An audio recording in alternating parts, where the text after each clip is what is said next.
Good morning, students. This is Vakanath SK, Assistant Professor, Department of EEE, SGBIT Bangalore.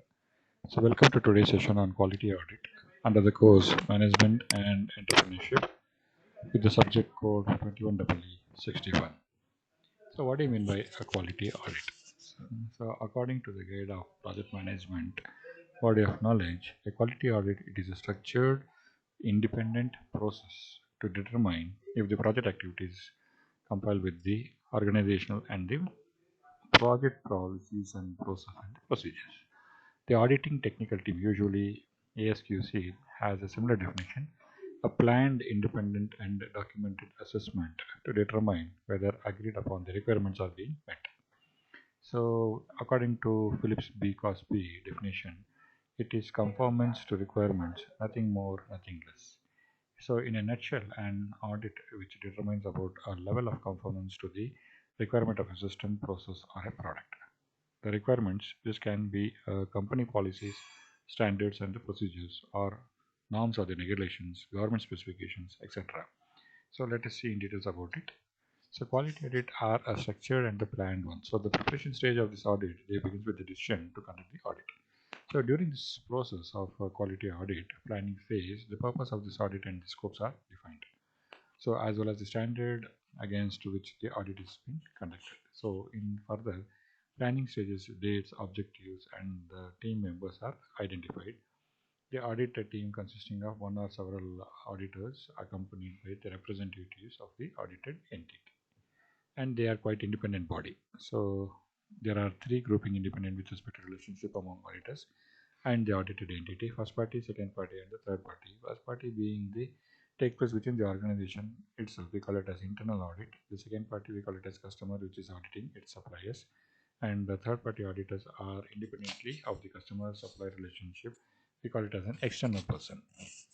The process being over here is during the process, the quality auditors they meet with the representatives of the audited entity and look for the proof, hard copy evidence of the objectives, so that the audited entity this is applying at all the actions which is needed in order to respect the reference in vigor.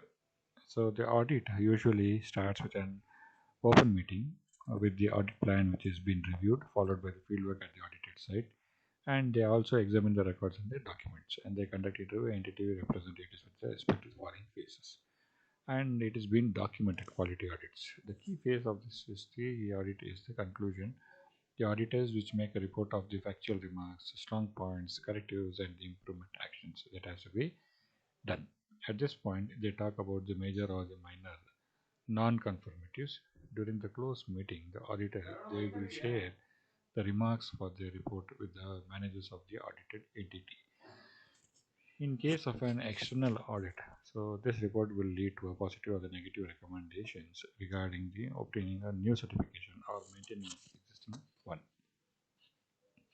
So seven golden rules being over here is the auditor's behavior should be neutral, rudeness or nervous approach. This will lead to resistance. Being over friendly make convey the message the audit is not serious. The auditor asks open questions, then allows time for answers and listens carefully. In most cases, the auditor should avoid naming names. The point is not to attack the person, but to check the conformance to the requirement. The auditor should communicate effectively with the management. The auditor restrains from giving recommendations regarding the action because it can compromise the subjectivity of the audit. The auditor should report any safety issues with respect regardless of the audit scope, and auditor is fluent in the agreed upon language of the audit. So these are some of the basic golden rules of the auditors. So conclusion. So we can say essential quality management to audit we call it. In case of regulatory requirement, they are even obligatory failures to meet standards, required standards, which leads to requisition of the quality certification. So audits do not deal exclusively with the non-conformities and corrective action. They can also be used to highlight the good practices. It is a great opportunity both for the employees and for the company to learn and grow. Hope the session was very much useful to you all people.